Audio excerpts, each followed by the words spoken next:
Let's talk Howard the Duck. Howard the Duck. Based on the satirical Marvel comic books, this was a live-action adaptation conceived by executive producer George Lucas back in 1986. It was a critically panned box office flop, and it's still seen to this day as little more than a joke. A bad one. Sounds like fun? Let's check it out. The film opens in Duck World, where Howard lives, and we are instantly flooded with silly duck puns from Breeders of the Lost Stork to W.C. Fowles and Play Duck magazine. I only have one question. Why stop there? How about From Duck Till Dawn, Quackablanca, Uncle Duck, Quack to the Future, The Mighty Ducks? Wait, one of those actually exists. Howard's chair starts to shake and he starts flying across his apartment building where a naked lady duck is singing. I don't know whether to throw up or take a 5-minute break. Alone. I'm such a lucky girl. For no reason, Howard specifically flies through some kind of space wormhole because ducks can totally breathe in space apparently, and he lands on Earth where he is horrified to find punks, homeless people, and thugs. Surely they have literally all those things in Duck World. Except, they're probably ducks, but... if they have Play Duck magazine, Quack Fu martial arts, and human-style breasts, then surely Earth is not all that shocking.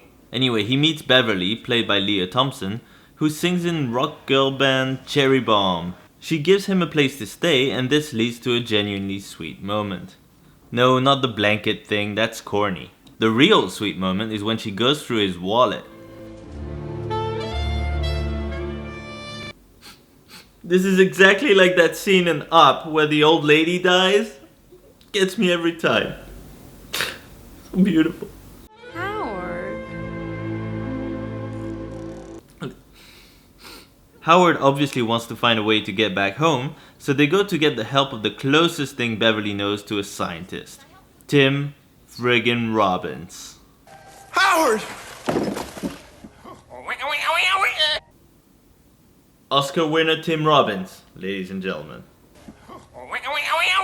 He's no help, so Howard pretty much gives up on trying to leave Earth, so he decides to get a job. Talking Duck goes to look for a job. Now this is ripe for some hilarious comedy. In another movie. Not this one so much. In a strange twist, Howard soon tries to bite this lady's butt, and he starts to work in a sex spa. Family films were different in the 80s. For the better, sometimes. Eventually, some scientist, played by Jeffrey Jones, the less said about that guy the better, tries to open the portal that brought Howard on Earth again. Unfortunately, something else comes through the portal and takes over his body. Wait, I'm about to become something else. Oh, great. Like a sex change or something. Sex change. Oh, that's a good one, Howard.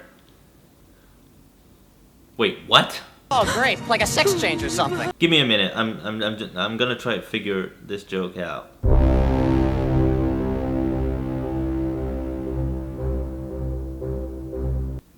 I don't know how to explain it, so here's Tim Robbins making a funny noise. Even that makes slightly more sense. So Howard the Duck, Beverly, and a messed up looking Jeffrey Jones calling himself the Dark Overlord walk into a diner. Again, this sounds like it would be funny. This diner scene feels like it lasts half an hour. Oh, by the way, it's a sushi diner. Remember those? They talk, they order food, the food arrives. Howard freaks out because they served him eggs. Why did he order them? Dark Overlord talks some more, some rednecks show up, and the whole thing devolves into everyone in the diner trying to murder Howard and eat him. Because people do that. We just turn into rabid animals at the drop of a hat. You know, I had a cat once, and it said hello to me once, and I was just like, well, goodbye, bitch. And I just crucified him right there on the spot.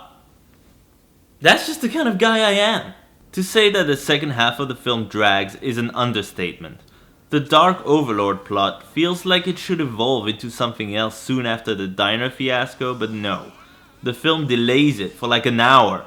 Until then, we have to sit through increasingly bizarre scenes where Jeffrey Jones looks more and more disgusting. Charming. Oh, and somehow Howard and Tim Robbins end up flying a small plane for ages as police cars crash around them, Blues Brothers style. Again, it sounds like fun. It's actually excruciating.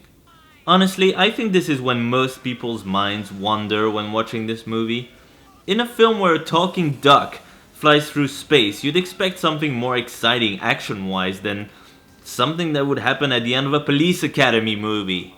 And it kinda did, except it was with balloons, but still. Eventually, Howard rescues Beverly from Dark Overlord, and they all stop him from inviting more demons to Earth.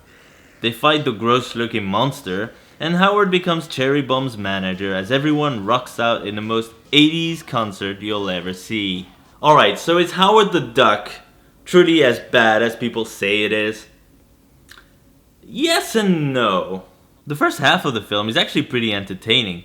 You're not really sure how Howard will fit into our world, and this leads to some potentially funny scenes, but the writing keeps relying on silly puns and rambly one-liners instead of actual jokes, so it's more mildly amusing than it is funny. The special effects overall and the puppetry on the Howard costume are actually pretty good. You can tell a lot of effort went into making this film look good at least. Look at that monster at the end, it looks kinda cool. Good thing it only shows up at the end for like 10 seconds. Can you imagine a whole movie of Howard the Duck fighting monsters? Yeah, that actually sounds way better. But no, let's spend time with the poor man's Mel Blanc over here, and then let's follow Howard into a sex spa before wasting our time in the diner and ripping off Chitty Chitty Bang Bang. This movie has its problems, definitely big problems, but to be honest, I could probably forgive most of them as long as it's entertaining. Unfortunately, the film decides to stop being entertaining about halfway through. Good move, guys. The second half of the film is criminally boring. They drag the whole Dark Overlord thing for way too long, the action scenes are messy and forgettable, and it all gets pretty corny and weird. If you didn't think that the first half of the film was funny, good luck with the rest of it, my friend. How do you make a film about a talking duck flying through space and fighting a monster boring? That drives me nuts. How do you do that? You could have probably cut like a whole half hour from this movie and it would have actually made it way better. More watchable at least. The whole thing where Howard looks for a job, the sex spa, the condom scene, the plane, the diner. Get rid of all of that. Just show us the monster so Howard can fight it. It's not complicated. Jeffrey Jones is creepy as it is. We don't need to see every single step of his transformation. What's the big hold up? Okay, so Howard the Duck's biggest crime isn't that it's silly or raunchy, because the comics were kinda silly and raunchy. It's just that it's dull. It starts off entertaining, but you'll be looking at your watch by the halfway point. It's not the worst movie out there. It does have its amusing moments, but I can certainly understand the bad reviews and the poor box office performance. The tone is all over the place, the jokes are kinda lame, and it makes the funniest setups just boring. I can't, in good conscience, give this movie any more than 2 duck condoms out of 5. I mean, I would say watch it once just to see it if you're curious, but to be honest, you probably won't like it. I, for one, would welcome a brand new Howard the Duck movie spinning off from Guardians of the Galaxy. Don't be scared, Marvel. You made the talking raccoon believable, you can do anything now. The good news is now I don't have to watch this movie for another 6 years, so feels good. I don't know how to end this review, so enjoy.